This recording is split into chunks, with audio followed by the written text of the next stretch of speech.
Cancer एक ऐसी बीमारी है जिसमें व्यक्ति का बचना बहुत मुश्किल होता है। जहां एक ओर कैंसर व्यक्ति को हरा रही है, वहीं वैज्ञानिक कैंसर को हराने में लगे हुए हैं। हाल ही में वैज्ञानिकों ने कैंसर की ऐसी दवा बनाई है जिससे मरीजों की बचने की संभावना लगभग दुगनी हो जाएगी। हाल ही में इम्यूनोथेरेपी दवा को लेकर एक क्लिनिकल ट्रायल हुआ जिसमें पता चला कि इससे सिर और गर्दन के कैंसर से जूझ रहे मरीजों को जिंदगी लंबी हो सकती है और उनमें कैंसर के दोबारा लौटने की आशंका भी कम हो सकती है। इस वीडियो में हम कैंसर से बचने के लिए बनाई गई इस दवा के बारे में बात करेंगे। साथ ही हम उस व्यक्ति की बात करेंगे जिस पर इसका ट्रायल किया गया और सफलता भी प्राप्त हुई। दरअसल इम्यूनोथेरेपी नाम की दवा को लेकर एक क्लिनिकल ट्रायल हुआ था और इस रिसर्च में शामिल वैज्ञानिकों का कहना है कि बीते 20 दशकों में मुश्किल से इलाज की संभावना वाले इस कैंसर के मरीजों के लिए ये सफलता का पहला संकेत है। डर्बीशायर में रहने वाली 45 साल की लॉरा मर्स्टन को 6 साल पहले पता चला कि वो गंभीर रूप से जीभ के कैंसर से पीड़ित हैं। उन्हें बताया गया था कि उनके बचने की संभावना बहुत कम है। लॉरा बताती हैं कि वो इस बात से खुश हैं कि वो इम्यूनोथेरेपी दवा के ट्रायल का हिस्सा बनी। वो कहती हैं कि मुझे आश्चर्य है कि मैं आज जिंदा हूँ। सर्जरी से पहले और बाद में उन्हें इम्यूनोथेरेपी दवा दी गई थी।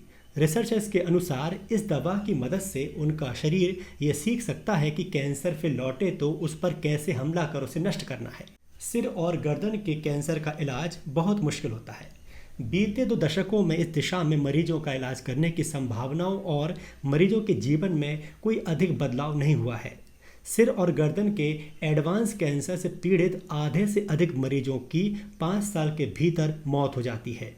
2019 में लॉरा को पता चला था कि उन्हें कैंसर है। दरअसल उनकी जीभ पर एक अल्सर हो गया था जो ठीक ही नहीं हो रहा था। डॉक्टरों ने उनसे कहा था कि उनके बचने के चांसेस केवल 30% हैं। उन्हें बचाने के लिए जो बड़ा कदम लेना था वो था जीभ काटकर हटा देना, साथ ही गर्दन में मौजूद लिम्फ नोड्स को हटाना। इसके बाद उन्हें नए सिरे से बोलना और खाना सीखना पड़ता। उस समय उनकी उम्र 39 साल की थी और वो पूरी तरह से टूट चुकी थी। लेकिन उसके बाद उनके जीवन में एक नई उम्मीद जगी और उन्हें इस ट्रायल में शामिल किया गया।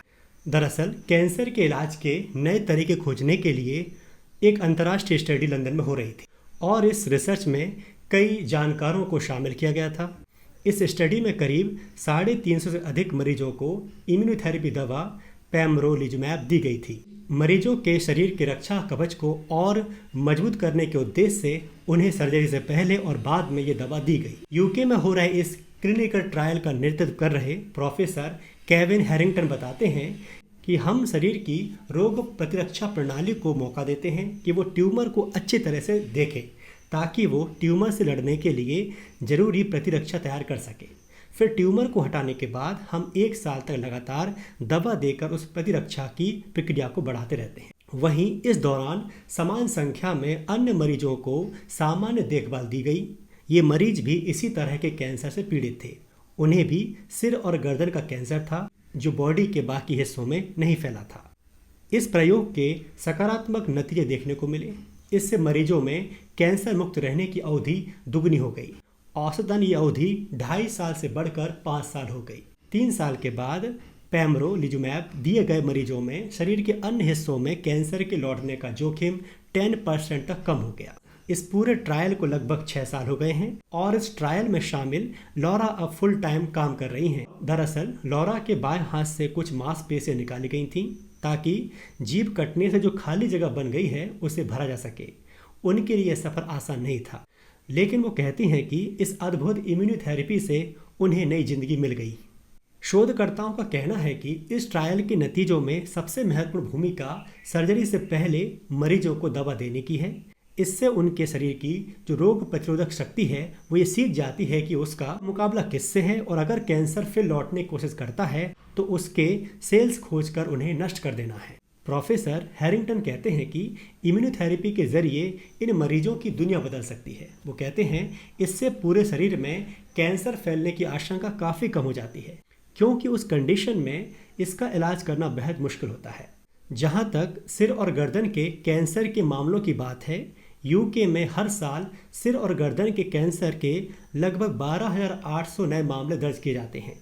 वहीं नेशनल लाइब्रेरी ऑफ मेडिसिन में छपे एक शोध पत्र के अनुसार अमेरिका, यूके, ऑस्ट्रेलिया, अफ्रीका और ब्राज़ील की तुलना में भारत में सिर और गर्दन के कैंसर के मामले अधिक हैं। इस शोध पत्र में ग्लोबोकैन 2020 की रिपोर्ट का हवाला देते हुए कहा गया है कि भारत में साल 2040 तक कैंसर के 21 लाख मामले होंगे, जो 2020 की तुलना में 57.5% अधिक होंगे। इस शोध पत्र के अनुसार भारत में सभी तरह के कैंसर के मामलों में से 30% मामले सिर और गर्दन में कैंसर के होते हैं। प्रोफेसर हैरिंगटन का कहना है कि इलाज का यह तरीका कुछ मरीजों के लिए विशेष रूप से अच्छा साबित हुआ, लेकिन यह देखना एक्साइटिंग होगा कि इस ट्रायल में शामिल सभी मरीजों को इससे फ़ायदा पहुंचेगा या नहीं। उन्होंने कहा कि इस दवा को अब सरकारी स्वास्थ्य सेवा NHS के जरिए भी उपलब्ध करना चाहिए। कैंसर की इस दवा को लेकर ट्रायल जारी है और इसका कुछ लोगों पर प्रभाव भी देखा जा रहा है। अब देखना होगा कि भविष्य में ये ट्रायल किस दिशा में पहुंचता है। भारत के लिए यह ट्रायल बहुत महत्वपूर्ण साबित होगा, क्योंकि भारत में सिर और गर्दन के कैंसर के मरीजों की संख्या बहुत अधिक है। भारत ही नहीं बल्कि पूरी दुनिया के लिए यह ट्रायल बहुत ही लाभदायक साबित होगा।